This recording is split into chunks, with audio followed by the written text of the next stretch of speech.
나 이거 선고할 거야. 이거 안 주면은 너 감치야. 어떻게 할래? 줄래 말래? 이렇게 하니까 이제 그 사람이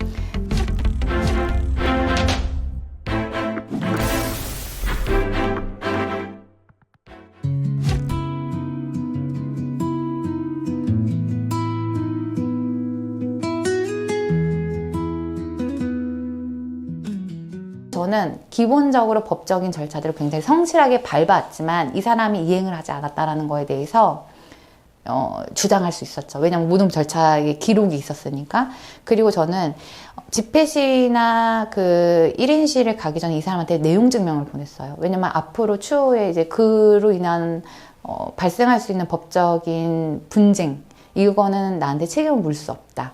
이거는 너가 원인이기 때문에 네가 다 책임져야 된다. 이런 식으로 이제 내용 증명을 보냈었고, 그 사람이 이제 뭐 이렇게 선한 그런 활동들도 했는데 그 지역에 있는 이제 취약계층을 위해서 그런 이제 그 후원금을 기부하고 뭐 양육비 자기 아이 양육비는 안 주면서 그래서 이제 그런 사실들을 좀 계속 알렸던 것 같아요. 그러니까 여러 가지 약간 소송 절차도 하면서 집회 시위도 하면서 근데 그거 사실 혼자서는 절대 못했을 거예요. 단체가 있었고 함께 해주는 사람들이 있었어요. 정말 그 순간순간마다 되게 힘든 때가 많았거든요. 근데 그때마다 잘할 수 있어. 그리고 잘못한 건 그 사람이야. 옆에서 이렇게 응원해주는 사람들이 있었기 때문에 그 힘에 좀 겨워서 이제 막 계속 그렇게 압박을 했던 것 같아요. 상대방한테. 압박할 수 있는 힘이 생긴 거지.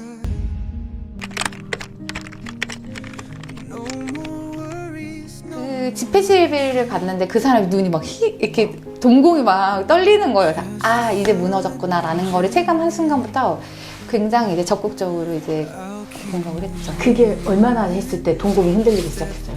반년에서 1년? 얼마 안 갔던 것 같아요. 아, 얘가 안 올 줄 알았는데 오네? 이거부터 시작해서 너무 두려워하는 거예요. 그러면서 이제 이 사람이 제가 혼자서도 막 피켓 들고 1인 시위 가고 집 앞에 가가지고 1인 시위 하고 이런 용기가 생기더라고요. 깜이 생기더라고요. 그 당시에는 배드파더스 사이트에 그 사람이 등재되어 있었거든요. 그래서 이 사이트에 등재된 게 부끄럽지 않습니까? 뭐 자녀의 양육비는 뭐 아동의 생존권입니다. 아동 학대입니다. 이런 문구들이 들어가 있었죠. 또 해당 관할 경찰서의 그 정보관들께서 굉장히 적극적으로 도와주셨어요.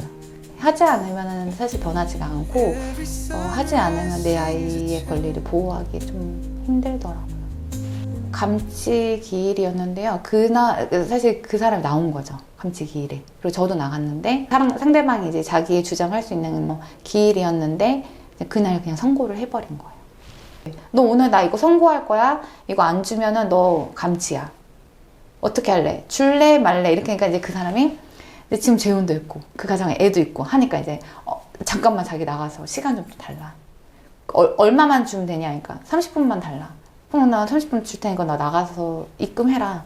입금 확인한 거 하면 너 보내줄 거고 확인 안 되면 너는 바로 이 자리에서 감치다. 이렇게 된 거예요. 바로 이제 진 엄마한테 전화해서 뭐 하냐 빨리 입금해라 막 이러더니 입금 딱 30분 만에 한 거죠. 4,500만 원. 30분 만에 보내더라고요.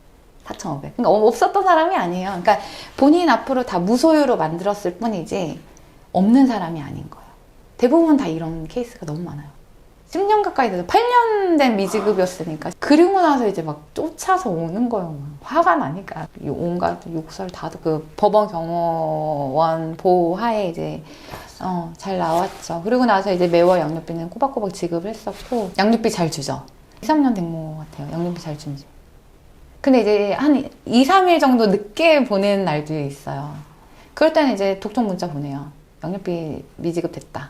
그러니까는 아이가 막 아프거나 아이가 뭐 무슨 상황이 벌어졌거나 아이가 상을 받았던 거 이런 거 저는 보내요. 사진 보내고. 네. 사실 저도 이전에는 애 보여주는 거 너무 싫었거든요. 근데 그거를 봐야지만 이게 왜 필요한지에 대한 더 그 책임감을 갖는 것 같더라고요. 이전에는 좀 아이의 존재를 좀 부정하지 않았나라는 생각도 좀 들기도 하고 아빠가 면접교섭을 왔는지 우리 아빠가 나한테 관심이 있는지 이거에 대한 산증인 아이라고 생각하거든요.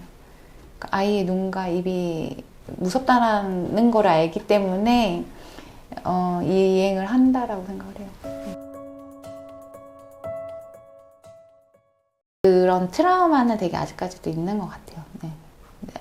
그 사람에 대한 트라우마인 거죠. 사실 이제 이 피해 여성 각자가 이제 경험한 피해 정도가 좀 다르고, 근데 사실 그렇다고 해서 그거를 계속 안고 사는 거는 자신을 해치는 행위인 것 같더라고요. 뭐 한국 여성의 전화 같은 데는 이런 폭력 피해 여성들이 이제 같이 이제 하는 자조 모임들이 있어요. 그래서 실제로 이제 거기에 연락을 해서 그 자조 모임에 함께 하고 싶다 해가지고 신청해서 이제 그때 당시에 양육비 소송으로 이제 피폐했던 그런 마음을 거기에 가서 조금 정리하고 도움받고 또 다시 힘을 얻어서 이제 양육비 소송도 하고 활동도 하고 막 이랬던 것 같아요.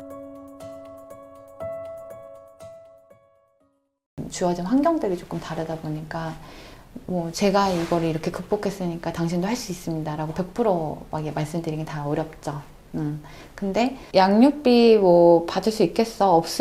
없으니까 안 주지. 그리고 또 없으니까 해결 못 할 거야 라고 생각하시는 분들이 있으실 거예요. 근데 이제 있어요. 방법은 다 있어요. 본인이 포기하지 않으면 저는 있다고 생각을 해요. 사실 저도 상대방이 무소유였고 법으로 안 된다는 그런 상담도 전문가 상담도 받았었고 했었는데 그때 내가 포기했더라면은 지금 그렇게 해결을 못 했겠지만 그때 내 의지로 포기하지 않고 계속 이어갔기 때문에 해결했다고 생각하거든요. 만약에 저도 아무것도 안 했더라면 그 사람이 바뀌지 않았을 거예요.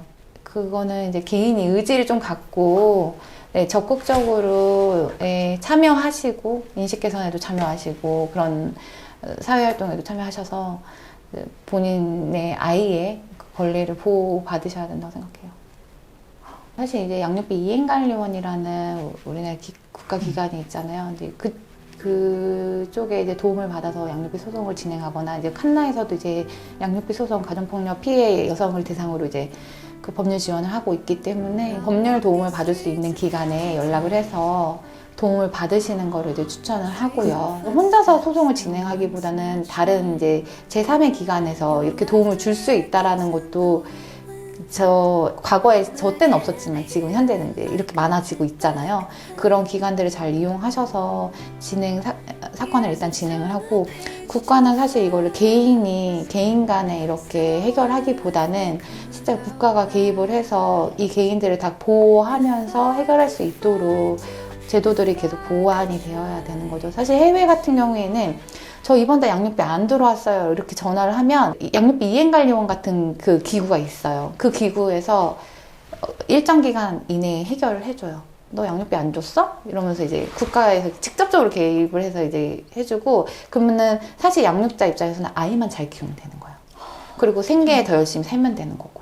근데 우리나라는 아침에 출근해가지고 하루 종일 직장 다니면서 소송은 계속 생각하면서 아이 돌보고 나가서 그런 입증자료 구해야 되고 막 이런 거잖아요. 그러니까 그 과정들이 너무 가혹한 거죠, 양육자들한테. 양육자가 못 키워서 양육비를 달라는 게 아닌데 못 키우니까 양육비를 달라 이런 식으로 이렇게 약간 예의하게 하는 그런 인식들이 많았어요. 사실 이건 아동학대거든요. 우리가 이제 부모가 집에서 아이를 양육하다가 방임하거나 제대로 먹이지 않고 입히지 않고 가르치지 않으면 그건 학대잖아요. 아동학대에 해당하잖아요.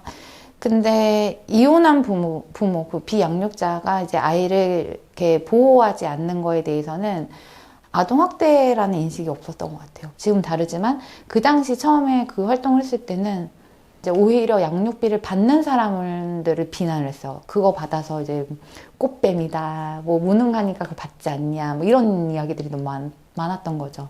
사실 뭐 매월 받는 양육비가 보통 평균 50에서 60이거든요. 50, 60이 아이의 큰 삶을 뭐 좌지우지 하진 않잖아요. 근데 이제 부모로서의 최소한의 역할인 거죠. 그거를 요구를 한 거죠. 아이도 한쪽 부모랑 같이 살지만 한쪽 부모에 대한 궁금함은 늘 갖고 있어요. 근데 이 부모가 나한테 관심이 없다고 하면 아이는 이제 정서적으로 굉장히 상처받고 또 아주 위축된 상황에서 이제 아이가 성장하게 된단 말이에요. 근데 그거는 곁에서 봤을 때 굉장히 마음이 아프더라고요. 사실 가정이 우리 아이들한테 첫 학교고 사실 가정이 제일 중요한 사회인데 이 가정 안에 있는 일을 대부분은 개인한테만 맡기는 개인 니네들이 알아서 해. 그렇게 약간 아직도 두고 있지 않나라고 생각을 해요. 그리고 이 양육비를 단순한 비용이 아니라 아이들의 생존권이라고 생각한다면 이건 국가가 정말 적극적으로 개입해야 되는 부분이라고 생각을 해요. 그래서 대부분의 많은 저와 같은 경험을 하신 분들은 또 제2의 제3의 그런 폭력 사건을 겪을까봐 아직도 주저하시고 계시는 분들 많거든요. 네. 근데 그런 분들이 주저하지 않고 안전하게 내 아이를 양육할 수 있게끔 제도들이 계속 보완이 되어야 된다고 생각합니다.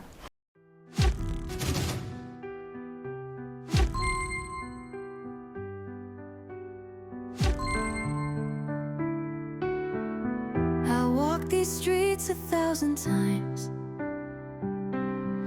tracing footsteps that once matched mine. Your laughter echoes in the